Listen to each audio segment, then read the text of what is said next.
Saya itu dulu ASN Mas Ali. Oh ASN Dari dulu. Sekarang masih? Sekarang udah resign. Makanya ASN resign? Mas saya itu masih pegawai. Kalau umpamanya pengen fokus bisnis tuh gimana? Mas Ali kan bilang jangan resign dulu, sambil usaha dulu. Kalau sudah mantep baru nanti resign. Saya batin, waduh saya udah terlanjur resign ini. Gitu. Apa namanya, modal awalnya 250.000. Ya 10 botol itu. Saya launch seri branding itu Cash Clean, saya inget banget, keluar 2 Ramadan 2020, 25 April. Itu lebaran itu saya jual 8.000 liter Mas. 8.000 liter? Iya, dalam waktu belum sampai sebulan. Malah nambah 7 orang, jadi pegawainya sekarang ada 10 orang. Dari Ya. 3 ketakutan bayar THR malah nambah 7. Jadi berkah ya buat orang ya. Alhamdulillah Mas.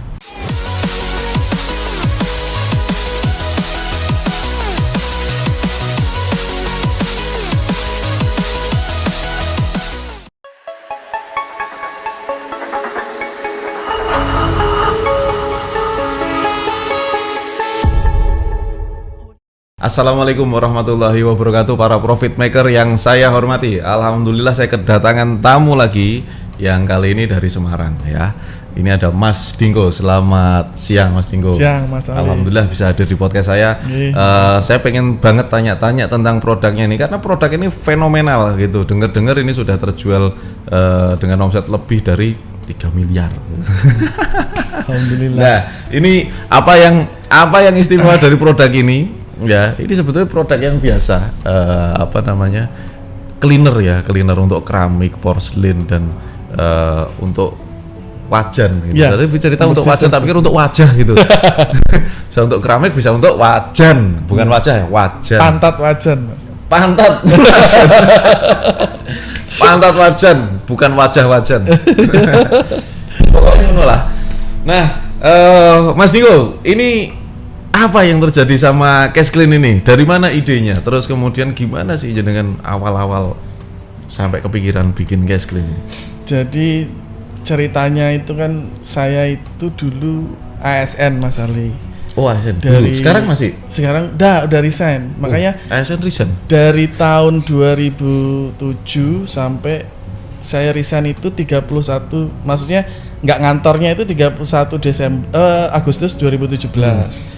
Lah 2 September sama 3 Septembernya langsung ke sini. Saya kan PNS di Surabaya dulu kantornya. Oke. Nah, dulu auditor, terus karena mau dipindah ke timur, Indonesia Timur, terus saya rembukan sama istri. Kalau ke timur kan nggak mungkin ngajak keluarga, pasti keluarga ditinggal, itu membuat saya berat. Anak saya yang kedua, anak saya kedua itu baru lahir umur 2 tahun. Yang pertama ini kan udah anak auditor nih, nggak deket karena sering tak tinggal Mas. Saya kalau tugas itu bisa sebulan sampai 2 bulan di daerah. Menetapnya di kota provinsi, tapi meriksanya sampai ke kabupaten gitu. Jadi dulu 6 tahun di Kalimantan Barat, terus habis itu pindah ke Surabaya, di tempat ini Surabaya. Lah itu sudah waktunya pindah, saya tanya sama temen yang di pusat, ini jatahku hari ini, mohon maaf bahasa Indonesia, jatah saya habis ini kemana? Ya. Dibilangin kalau Mas Dingko kayaknya ke timur deh, ini ada yang kosong gitu. Terus rembukan sama istri, gimana mau ikut ke timur apa Indonesia Timur ya Mas, kalau nggak Papua ya Maluku lah daerah sana. Waduh. Apa? Jauh. Iya. Nun jauh di Matu. Jauh lah. Terus kita diskusi, istri saya bilang, kalau mau resign ya nggak apa-apa, kita bisnis aja gitu. Sebelumnya ketika masih PNS apa ASN pun saya juga bisnis, cuman karena namanya bisnis nggak ditungguin kerjasama sama orang gitu ya, hasilnya kan juga nggak memuaskan gitu ya, cuman sambilan aja, hasilnya ya sambilan kan gitu. Akhirnya ya udah fokus di bisnis aja. Begitu dari kita pindah, saya kan masih ada rumah di sana, itu saya tinggal, terus kita pindah ke Semarang, itu langsung tanggal 2-3 nya itu ikut bisnis coachingnya Mas Arli. Waktu itu saya kena iklannya bisnis coaching itu saya masih di Surabaya Mas. Terus, oh ini berarti kita pulang tanggal 31, tanggal 2 langsung ikut acara bisnis coaching. Saya juga mikirnya pokoknya kalau bisnis coaching itu kan pelatihan bisnis gitu ya, kita kan dari seorang pegawai pengen bisnis kan gitu. Terus saya juga ingat waktu di kelas itu kan Mas Arli ada yang tanya, salah satu peserta, Mas saya itu masih pegawai, kalau umpamanya pengen fokus bisnis tuh gimana? Mas Ali kan bilang jangan resign dulu, sambil usaha dulu, kalau sudah mantep baru nanti resign. Saya batin, waduh saya udah terlanjur resign ini. Gitu. Terus yang paling mengena lagi di kepala saya tuh gini, Mas Ali suruh kumpulkan 40 ide, nanti dikerucutkan jadi 3. Itu secara nggak sadar itu tertanam di kepala bawah sadar saya tuh, kalau saya tuh harus punya, kita waktu itu udah ngumpulin ya, terus pokoknya masalah-masalah yang di sekitar kita aja, nggak usah rumit-rumit. Pokoknya yang kira-kira kalau umpamanya di tetanggamu butuh apa, ya kamu siapkan jalan keluarnya, itu nanti jadi produk kan seperti itu. Nah itu saya habis sama istri habis coaching itu juga, gawe bikin produk nih apa kita bisa ya mom saya gitu. Tapi secara nggak langsung karena sudah ikut pelatihan itu, terus karena intens ya 2 hari tertanam di alam bawah sadar kita, malah istri saya yang punya produk duluan, jilbab itu. Ceritanya istri duluan jilbab. Jadi istri itu gini Mas, kan suka nengok selebgramnya artis-artis itu jualan jilbab harga 200-300 ribu. Ternyata main ke toko kain, bahannya ditanya, bahan yang sama kok harganya cuma segini gitu. Terus kalau dijahitkan costnya segini, berarti kalau kita jual di harga 100 aja itu masih untung gitu. Berarti kan marginnya masih gede gitu. Akhirnya istri saya bikin produk jilbab keosa.id itu. Kita awalnya jual di Car Free Day Mas. Jadi Car Free Day dulu kan belum pandemi ya. Ambil nyebarin brosur sambil optimasi Instagram itu yang organik aja, terus bagus-bagusin foto gitu. Lama-lama lumayan lah itu organik di Shopee laku 2000-an pieces itu. Di Shopee terus mulai sekarang beranjak ke, kalau fashion itu kan terus nular ya Mas, ke gamis, ke tuni, ke one set gitu. Sekarang udah mulai tambah produk lagi gitu. Terus ceritanya bisa ada cash clean ini, istri itu dulu punya laundry, saya juga punya jasa bersih-bersih, Mas, cuci karpet, sofa, spring bed gitu. Menjelang bulan puasa ceritanya Mas, menjelang bulan puasa saya mikir kalau nyuci spring bed kan kita kerjakan di lokasi ya Mas ya, itu kan berat kalau puasa. Bulan puasa itu kan tenaga karyawan-karyawan saya tuh kalau laparnya tahan tapi hausnya nggak tahan kan gitu. Saya mikir nanti ini anak-anak ini kalau puasa dapat orderan job yang spring bed, sofa agak berat gitu kan, eman-eman puasanya kan gitu. Aduh, tak liburkan selama bulan puasa, cukup cuci sepatu aja sama laundry baju, nggak usah nyuci sofa sama spring bed, sama pokoknya yang berat-berat kita tolak dulu. Saya mikir lah, terus untuk tambahannya anak-anak apa gitu. Karena di komunitas laundry itu ada salah satu supplier penjual deterjen, dia upload punya pembersih kerak, terus gitu ceritanya. Saya mintain nomornya, saya samperin ke tempatnya, saya tanya, Mas saya ambil 2 botol dulu, saya gitu. Saya coba, kalau umpamanya bagus nanti saya kesini lagi, saya gitu. Terus saya coba di rumah, bagus, tak videoin, bagus. Terus saya nyamperin lagi, Mas kalau mau rebranding boleh Mas Ingko, monggo. Terus ada syaratnya, minimal pengambilan berapa liter kan gitu. Waktu itu saya bilang ya saya coba 10 liter dulu, saya gitu. Ya itu modal awalnya itu Mas. 10 liter itu ya. Jadi rebranding itu ya? Iya, rebranding. Jadi modal awalnya 250.000. Ya 10 botol itu, yang dari 2 botol itu saya beli harga end user. Begitu dikasih ngambil banyak, dikasih harga supplier gitu, lagi harga kerjasama lah gitu. Terus alhamdulillah itu saya rebranding itu cash clean, saya ingat banget keluar 2 Ramadan 2020, 25 April. Itu lebaran itu saya jual 8.000 liter Mas. 8.000 liter? Iya, dalam waktu belum sampai sebulan. Luar biasa. Belum sampai sebulan, dan orangnya tuh sampai bingung, Mas ini kemarin tak jual merekku kok tak titipkan. Jadi dia nitipkan ke laundry itu, gak payu-payu. nanti laku baru dibayar. Itu dikembaliin Mas, gak bisa, laundrynya gak bisa menjual kan. Udah Mas bawa lagi aja, gak laku gitu. Akhirnya sama saya tanya dia, lo sama Mas Ingko kok bisa kayak kacang goreng, mana harganya di up lagi kok bisa ya laku. Dia tanya, ya itu marketing mas ya gitu. Ya pokoknya jenengan produksi, terus kita bikin MOU mas, supaya nggak ada apa, supaya terikat lah, saling menjaga kan gitu, supaya apa, enak di kemudian hari, supaya karena dia bisa bikinkan banyak produk juga. Kalau umpamanya mau bikinkan produk untuk ke yang lain monggo, tapi kalau khusus sejenis cash clean hanya boleh untuk saya gitu. Dan itu kebetulan nama anak kedua saya kan Kenzo, jadi KEZ-nya saya ambil. Clean itu kan artinya bersih, cash itu dari nama anak kedua saya ambil. Kalau dilafalkan filosofinya kan cash clean kan, kalau cash itu kan lunas, clean itu bersih. Jadi kalau nggak bersih jangan dibayar lunas. Itu kan diajarin Mas Ali, pokoknya cash ya. Kemarin istri saya lihat mereknya langsung ketawa itu, cash clean gitu. Kayak kocak aja. Tapi bagus nih.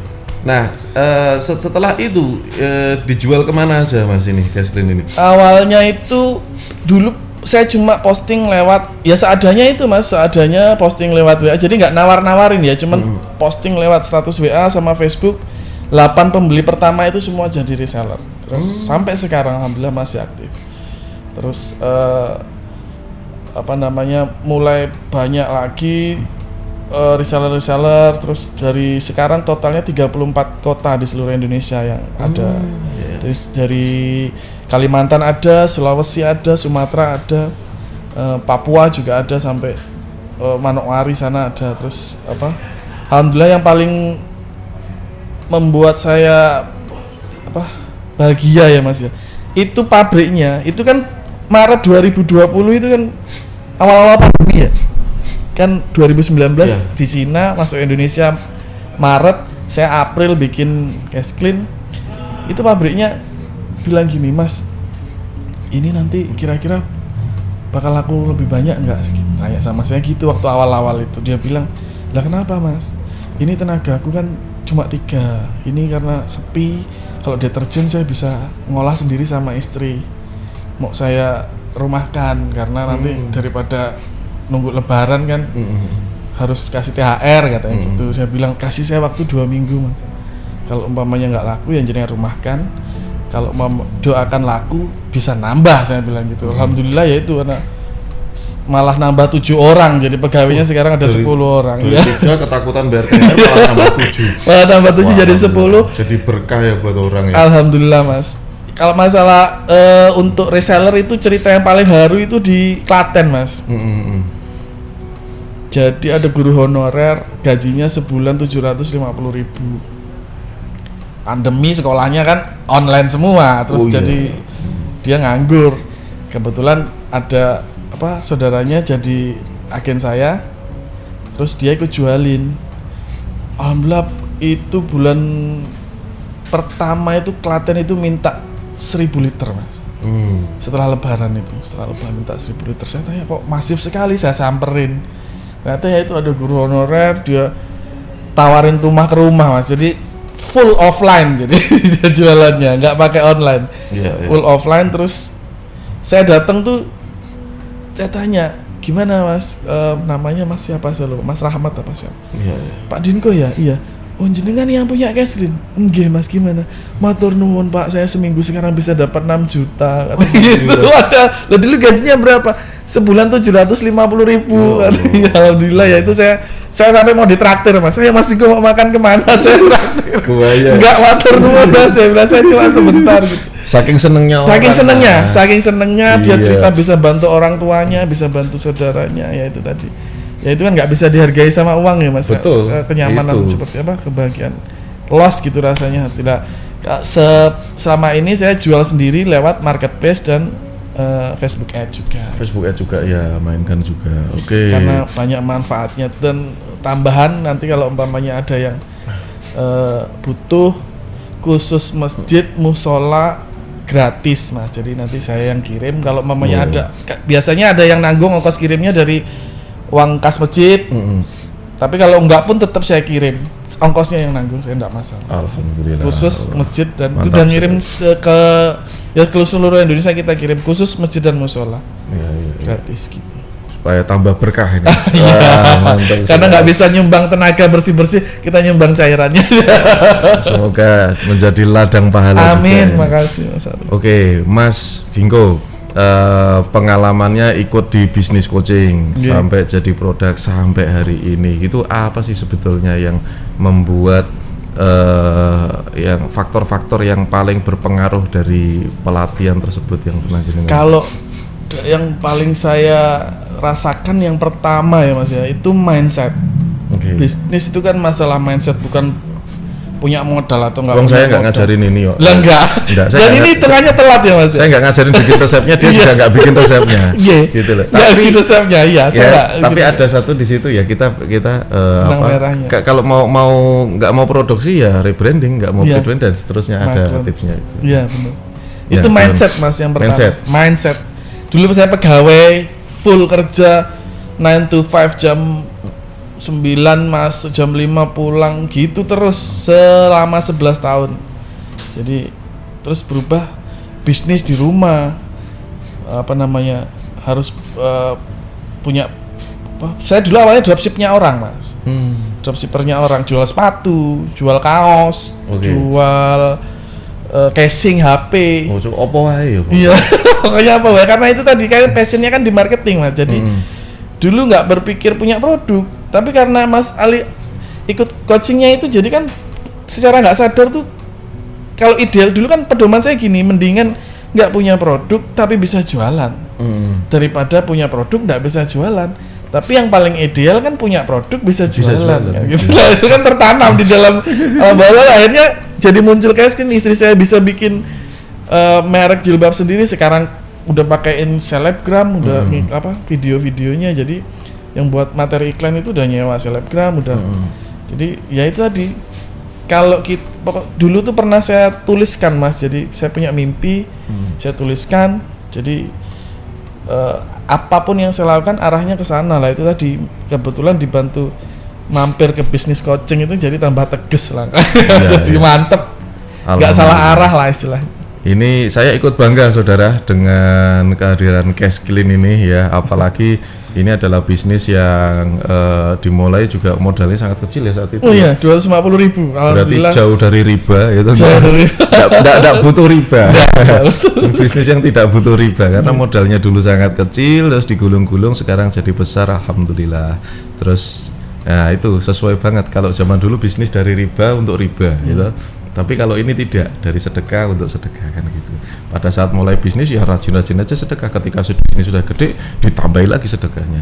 Kurang lebih gitu ya Mas Dingko ya.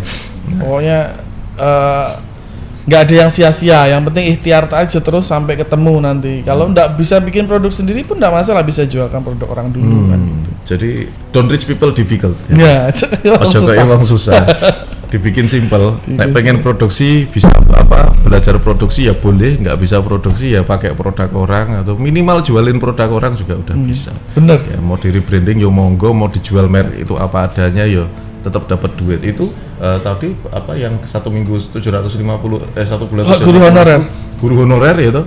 Nah, itu aja seminggu bisa dapat 6 juta. Iya. Itu jualan aja produknya wong juga dari rumah ke rumah itu offline. Nggak ada bantuan Instagram, Facebook, nggak ada. Jadi saudaraku sekalian, dari sini kita sudah dapat satu inspirasi. Terima kasih Mas Dingko. Sama-sama. Saya juga berdoa semoga ini Cash Clean ini semakin lama semakin besar semakin berkah. Amin. Itu doa saya untuk Anda dan teman-teman. Saya yakin sekali bahwa Anda mendapatkan inspirasi dari percakapan kita, ngobrol-ngobrol kita sedikit ini, dan mudah-mudahan ini juga bisa membawakan wawasan baru untuk Anda, ilmu pengetahuan yang baru untuk Anda. Semoga juga bisa bermanfaat untuk Anda. Mungkin saya tutup podcast ini dan saya doakan semoga Allah Subhanahu wa taala senantiasa memberikan kita semua rezeki yang berkah, rezeki yang melimpah dan rezeki yang bermanfaat. Assalamualaikum warahmatullahi wabarakatuh.